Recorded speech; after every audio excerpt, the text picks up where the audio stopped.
Welcome back, everyone, to the Deep Dive.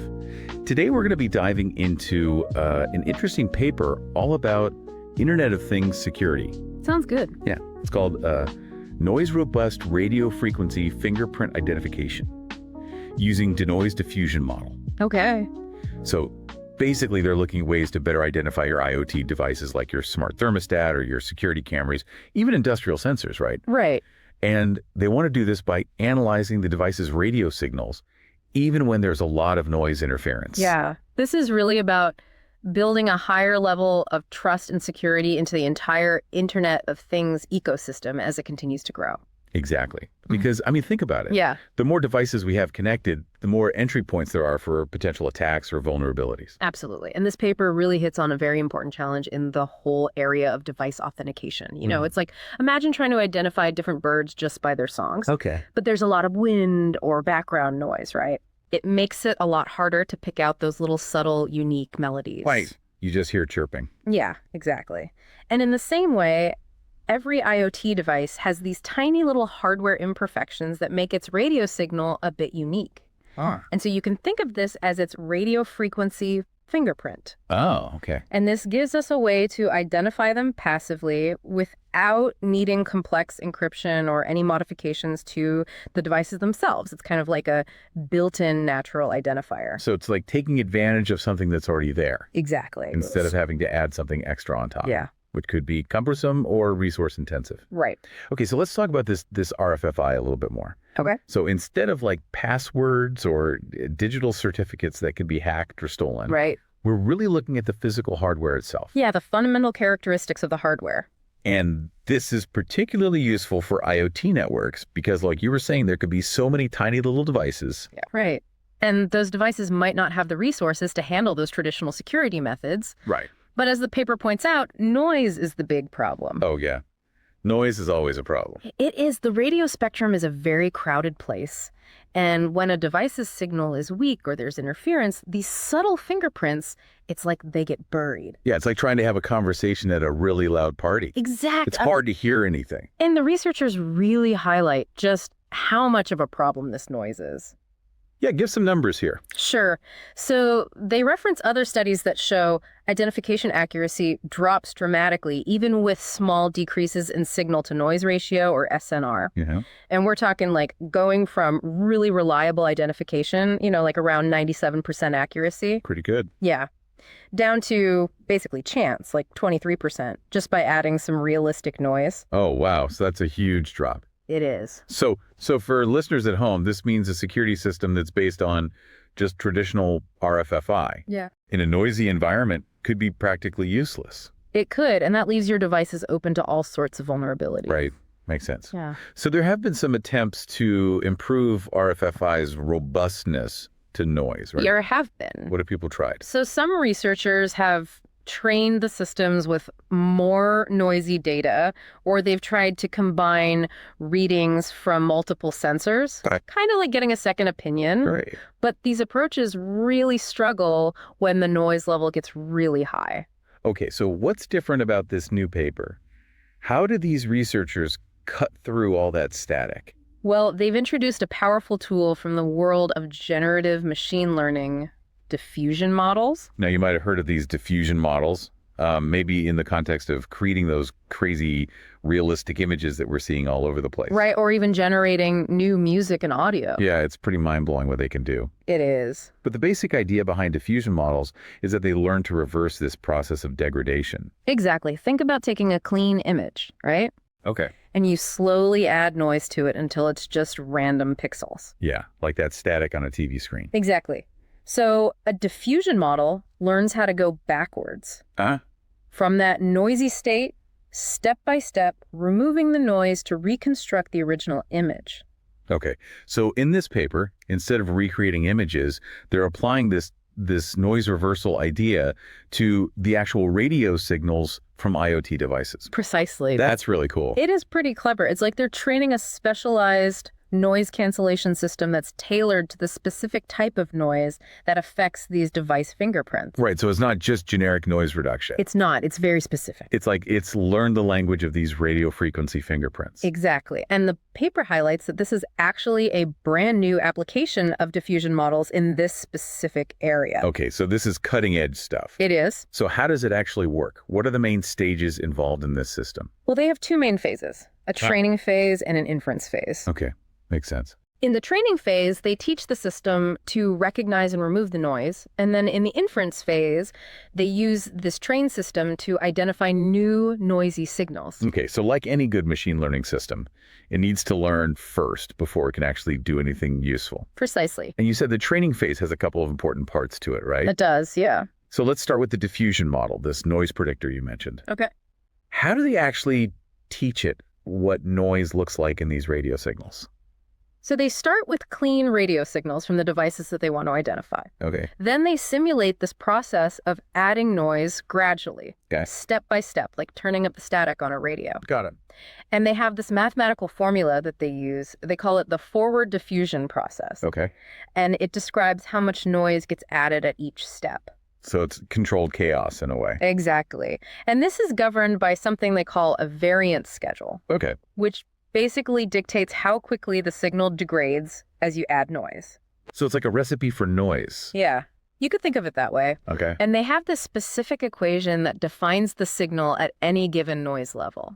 So they're basically creating a whole library of signals. They are, yeah. From like perfectly clean to super noisy. Exactly. And they know exactly how much noise was added at each step along the way. Right. And this is key because now they can teach the model how to undo it. Okay, so how do they do that? They use a deep neural network, a modified version of something called a hierarchical diffusion transformer. Okay. To predict the noise that was added at each step. So it's like they're training it to recognize the fingerprints of the noise itself. Exactly. That's really cool. And they made a key change to this architecture. They removed a part that's normally used when generating lots of different types of images. Okay. But here, the goal is to clean up a signal, so they didn't need that part. Right. It would have just added unnecessary complexity. Exactly. And it could even introduce more noise in this specific task. So they simplified it to make it work better. Yeah, basically. Okay, and you mentioned this transformer model uses attention mechanisms. It does. What are those? Well, think of attention mechanisms as ways for the model to focus on the most important parts of the data. Okay. So it uses cross-attention to understand how much noise is present at a particular time step. Okay. And then self-attention to analyze the signal itself and learn the patterns of noise. So it's kind of like how we as humans might focus our attention on certain things to understand them better. Exactly. So it's doing that, but on a mathematical level with these signals. Right. And their training goal is pretty simple. What is it?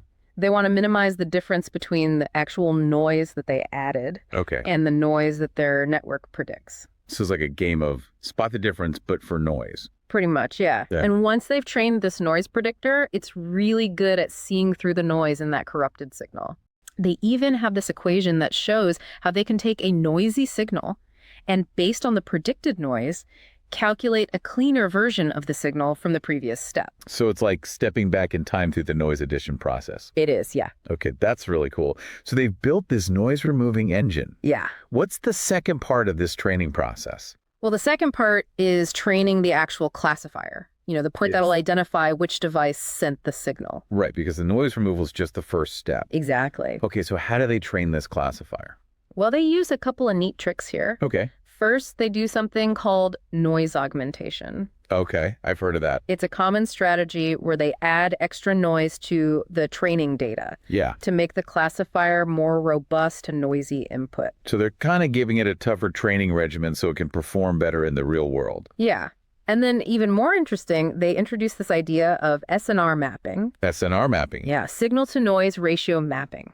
Okay, what is that? So when they receive a noisy signal they want to identify, the first thing they do is figure out its signal to noise ratio. Okay. So basically how strong the real signal is compared to all the background noise. Right, so like how much actual signal is there versus How much is just garbage? Right. And using what they learned when they added noise during the diffusion model training, they can determine the best point in that noise addition process that matches the current noise level of this new signal. Okay. They call this point T star. Okay, T star. And you can think of it like saying, okay, this signal looks like it has this level of noise that we created during training. Okay. And this T-star value is used to guide the noise predictor, telling it how much denoising it needs to do. So it's like a dial on their noise removal tool that they adjust based on how noisy the incoming signal is? Precisely. The noise predictor then denoises the signal based on T-star, and then they use this cleaner signal to train their device identifier. So by training the classifier on signals that have already been cleaned up by their diffusion model, Yeah. they're essentially teaching it to recognize the true fingerprints, even under all that noise. Exactly. So the training phase basically gives them two things: a noise predictor Right. and a classifier that's specifically trained on denoise signals using this SNR mapping thing to guide the whole denoising process. Exactly. Okay, so now let's say they want to identify a real-world noisy IoT device. What happens then? Well, that's the inference stage. Okay. They capture the signal from the unknown device, and then they estimate the signal-to-noise ratio of that signal. Okay, so they're basically assessing how bad the noise situation is. Right. Okay. Then they use their SNR map to find that optimal denoising step, the T-star value. Okay, so they're using what they learned during training to figure out how much noise reduction is needed. Right. Okay. They then feed the noisy signal and the T-star value to the trained noise predictor. Okay. And that predictor removes the noise and creates a cleaner signal.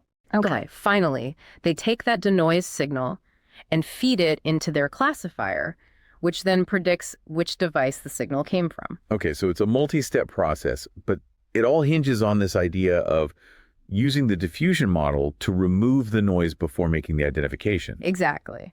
Now, you mentioned earlier that diffusion models are generative, Yeah. and they typically start with just pure noise to create something new. Right. How does their denoising process differ from that? This is an important distinction because a standard diffusion model would start with just random noise, Okay. and it would refine it over many steps to create, a clear signal or image. Okay. Their denoising approach, though, starts with a signal that already has some information, right? It's just really noisy. Okay. And it's at that noise level determined by T-star. So they're not starting from scratch. They're starting with a corrupted signal and trying to clean it up. Exactly. Right. And they do this iterative refinement over a smaller number of steps, what they call T prime, T prime. which is always less than or equal to T-star. Okay. And to make this denoising process faster, they use this technique called step skipping from denoising diffusion implicit models, DDIM, DDIM. Okay. which allows them to essentially take bigger steps back in the noise degradation process. So it's like skipping a few steps in the reverse direction to speed things up. Exactly. Okay. And the cool thing is their denoising with DDIM is deterministic. Deterministic. What does that mean? It means that for the same noisy input, they'll always get the same denoised output. So it's consistent, which is super important when you're trying to identify these very subtle fingerprints. It's crucial, yeah. Okay, so let's talk a bit about the classifier itself. What kind of machine learning model did they use for that final identification step? They use another transformer architecture, actually. Another transformer. Yeah, they're really popular for analyzing sequential data, like radio signals, where the order of information is important. Right. They have a temporal encoder that looks at the signal over time. And they actually add multiple learnable class tokens. What are those? You can think of them like specialized probes that the model uses to look for specific patterns associated with each device. Okay. So it's like giving it a set of keys to unlock the identity of each device. Okay. Then they have a class encoder, which looks at the relationships between these device-specific features. So it's like the temporal encoder finds the clues, and the class encoder puts them together to solve the mystery. Yeah, that's a good way to think about it. Okay, so it's a pretty complex system using these diffusion models for noise reduction and transformer networks for feature extraction and classification. It is, but it seems to work really well. Well, they must have tested it with real data. Oh, yeah, they did. Tell us about their experiments. So they used 6 commercial Wi-Fi dongles as their target IoT devices. Okay. And they used a software-defined radio to capture the signals. Okay. They collected a lot of data in a controlled environment indoors, And to test it in different noise conditions, they added artificial Gaussian noise to the recordings. So they simulated different levels of noise to see how well the system could cope. Exactly. Smart. They collected a big data set, 30,000 training packets and 2,000 testing packets for each device. Okay. And the paper goes into detail about the training setup, the hardware, the software, optimization algorithm, learning rate, all that stuff. So for anyone who wants to dig into the nitty-gritty, they can check out the paper. Yeah. But what about the results? Did their denoising method actually lead to better device identification in these noisy scenarios? Yeah, the results were pretty impressive. Okay, tell us more. First, they looked at how well the diffusion model could actually remove noise from the signal. Okay, so how much cleaner could they actually make the signals? Well, they showed some visual comparisons. Okay. And a really noisy signal was transformed into a much cleaner waveform that was very similar to the original. That's great. Yeah, and they also measured the statistical correlation between the noisy signals and the original clean ones. Okay. Then compared that to the correlation between the denoise signals and the original. So they were checking if the denoise signal was closer to the original than the noisy signal. Right. Okay. And what they found was that at signal-to-noise ratios below 20 decibels, Okay. which is pretty noisy, Yeah. the diffusion model significantly improved the correlation with the original signal. So the denoising was really effective in those challenging, noisy situations. It was. Okay. But what about the main goal? Accurately identifying the devices. Well, that's where it gets really interesting because they compared the accuracy of their method with denoising Okay. to a baseline method that just used standard noise augmentation. So like the state of the art without their new diffusion model approach. Right. Yeah. And the difference was huge, especially in low signal-to-noise conditions. Give us an example. So at 0 decibels, SNR, which is extremely noisy, the signal and noise are basically the same strength. Yeah, that's a tough situation. Their method was almost 35% more accurate than the baseline. Wow. That's a huge improvement. It is. Okay. And as the signal-to-noise ratio increased, both methods performed similarly, Okay. which makes sense because if the signal is already pretty clear, the denoising isn't as important. Right. So their method really shines when the noise is a big problem. Exactly. And these accuracy improvements directly matched what they found with the signal correlation. Right. So it really shows that the diffusion model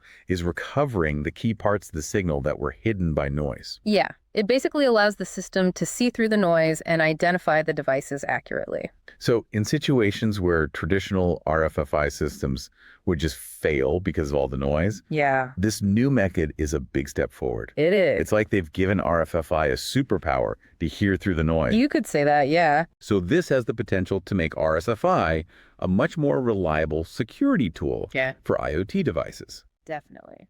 Okay, so now for our novel notions segment, where we talk about potential future research or applications based on this paper. Okay. Sounds good.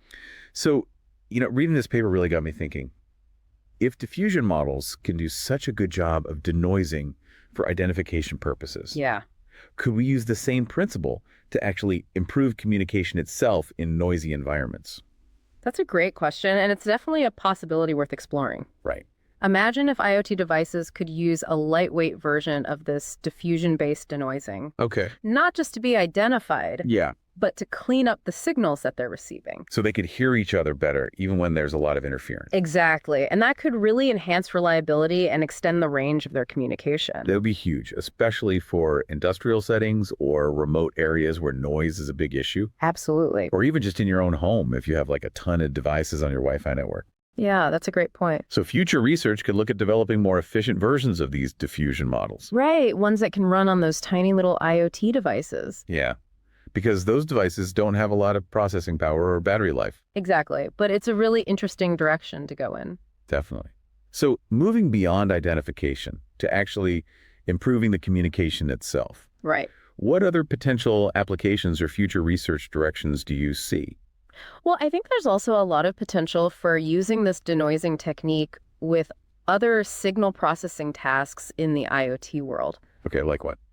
For example, could it improve the accuracy of sensor readings in noisy environments? So if you have a sensor that's measuring temperature or pressure or something like that, Right. and there's a lot of noise. This denoising technique could help filter out that noise and give you a more accurate reading. That makes sense. Or it could be used to detect specific events or anomalies in noisy sensor data. Okay, so it's not just about identifying devices. It's about extracting meaningful information from noisy signals. Exactly. And this diffusion model approach seems to be a really powerful tool for that. It does. So it's exciting to think about all the different ways it could be applied in the future. It is. It really highlights the potential of this kind of interdisciplinary research. Absolutely. Borrowing ideas from one field of machine learning and applying them to another. And in this case, it's leading to some really promising breakthroughs in IoT security and potentially beyond. Right. Well, that's all the time we have for today's deep dive. Okay. If you're interested in learning more about the technical details of this paper, we've included a link in the show notes. Sounds good. And we'd love to hear your thoughts and ideas about potential future applications of this technology. Yeah, leave a comment below and let us know what you think.